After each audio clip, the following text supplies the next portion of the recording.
ഹസീന യുഗത്തിന് ശേഷം black Prince താരിഖിലേക്ക് ഭരണം എത്തുമ്പോൾ എന്താവും ഇന്ത്യയുടെ നിലപാട്?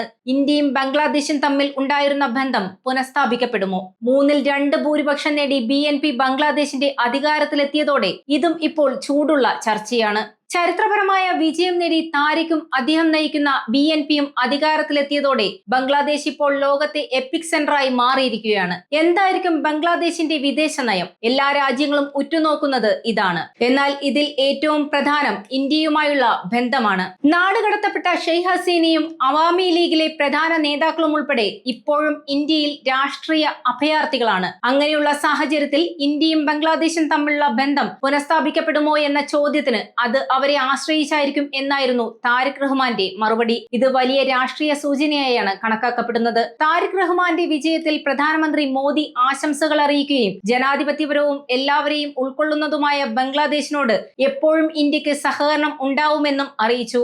താരിഖ് റഹ്മാന്റെ സത്യപ്രതിജ്ഞാ ചടങ്ങിൽ ലോക്സഭാ സ്പീക്കർ ഓം ബിർള പങ്കെടുക്കുമെന്ന് വിദേശകാര്യ മന്ത്രാലയം പ്രസ്താവന പുറപ്പെടുവിക്കുകയും ചെയ്തു. ഇത് ഇരു രാജ്യങ്ങൾക്കും ഇടയിലെ മഞ്ഞുരുകലിന്റെ സൂചനയായാണ് വിലയിരുത്തപ്പെടുന്നത്. 2024 ഭരണ അട്ടിമറിക്ക് ശേഷം ഇന്ത്യയും ബംഗ്ലാദേശും തമ്മിലുള്ള ബന്ധത്തിൽ കാര്യമായ വിള്ളൽ ഉണ്ടായിരുന്നു. ജൻസി പ്രക്ഷോഭത്തെ തുടർന്ന് നാടുകടത്തപ്പെട്ട ഷെയ്ഖ് ഹസീനയും ബംഗ്ലാദേശിൽ നിരോധിക്കപ്പെട്ട ഷെയ്ഖ് ഹസീനയുടെ അവാമി ലീഗും അവിടെ നിന്നാണ് കാര്യങ്ങൾ മാറുന്നത്. അവാമി ലീഗുമായും ഷെയ്ഖ് ഹസീനയുമായും വളരെ അടുത്ത ബന്ധമാണ് ഇന്ത്യക്ക് ഉണ്ടായിരുന്നത്. ബംഗ്ലാദേശിന്റെ ഏഷ്യയിലെ ഏറ്റവും വലിയ വ്യാപാര പങ്കാളിയാണ് ഇന്ത്യ.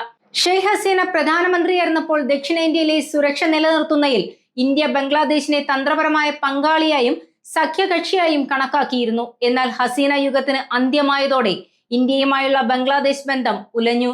ഹസീനയ്ക്ക് ശേഷം വന്ന മുഹമ്മദ് യൂനസിന്റെ കാവൽ ഭരണകൂടം ഇന്ത്യക്ക് അനുകൂലമായ നിലപാടല്ല സ്വീകരിച്ചിരുന്നത്. പാകിസ്ഥാനുമായി അടുപ്പം സൂക്ഷിക്കുകയും ചൈനയുമായി കൂടുതൽ അടുക്കുകയും ചെയ്ത യൂനസ് ഇന്ത്യക്കെതിരെ പ്രകോപനപരമായ പരാമർശങ്ങളും നടത്തിയിരുന്നു. അതിർത്തി സുരക്ഷ, വ്യാപാരം, ജലസമ്പത്ത് പങ്കുവയ്ക്കൽ എന്നിവയിലെല്ലാം ഇന്ത്യയും ബംഗ്ലാദേശും തമ്മിൽ ബന്ധം ശക്തമായിരുന്നു. എന്നാൽ യൂനസിന്റെ പ്രകോപനപരമായ പ്രസ്താവനയോടെ ആ ബന്ധം വഷളായി.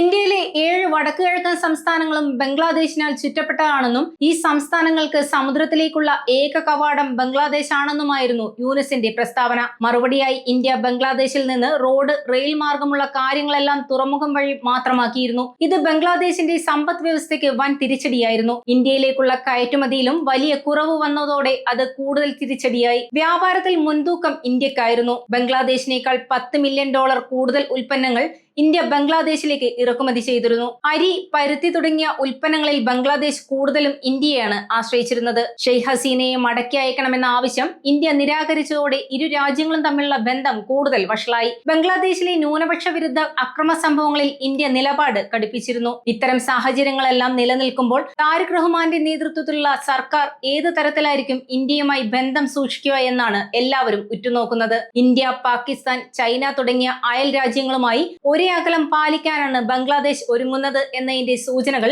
താരിഖ് റഹ്മാൻ മുൻപ് നൽകിയിരുന്നു. എന്നിരുന്നാലും ബംഗ്ലാദേശിൽ പ്രക്ഷോഭങ്ങൾ കത്തി നിൽക്കുമ്പോഴും തിരഞ്ഞെടുപ്പ് ക്യാമ്പയിനിൽ ഇന്ത്യക്കെതിരായ പരാമർശങ്ങളൊന്നും താരിഖിൽ നിന്ന് ഉണ്ടായില്ല എന്നത് ശുഭസൂചനയാണ്. ട്രംപിന്റെ അമേരിക്കൻ നയം പോലെ ബംഗ്ലാദേശ് ഫസ്റ്റ് എന്ന നയത്തിലൂന്നിയായിരുന്നു താരിഖിന്റെ ക്യാമ്പയിൻ. മറ്റ് രാജ്യങ്ങളുടെ ഇന്റേണൽ അഫയറിൽ നമ്മൾ ഇടപെടേണ്ട കാര്യമില്ലെന്നും ബംഗ്ലാദേശിന്റെ ഇന്റേണൽ അഫയേഴ്സിൽ ശ്രദ്ധ ചെലുത്തിയാൽ മതിയെന്നും താരിഖ് പറഞ്ഞിരുന്നു. എന്തായാലും എന്താണ് ബംഗ്ലാദേശിന്റെ വിദേശ നയം? അത് ഇന്ത്യയെ എത്തരത്തിലാകും സ്വാധീനിക്കുക എന്നീ കാര്യങ്ങൾ കാത്തിരുന്ന് കാണണം.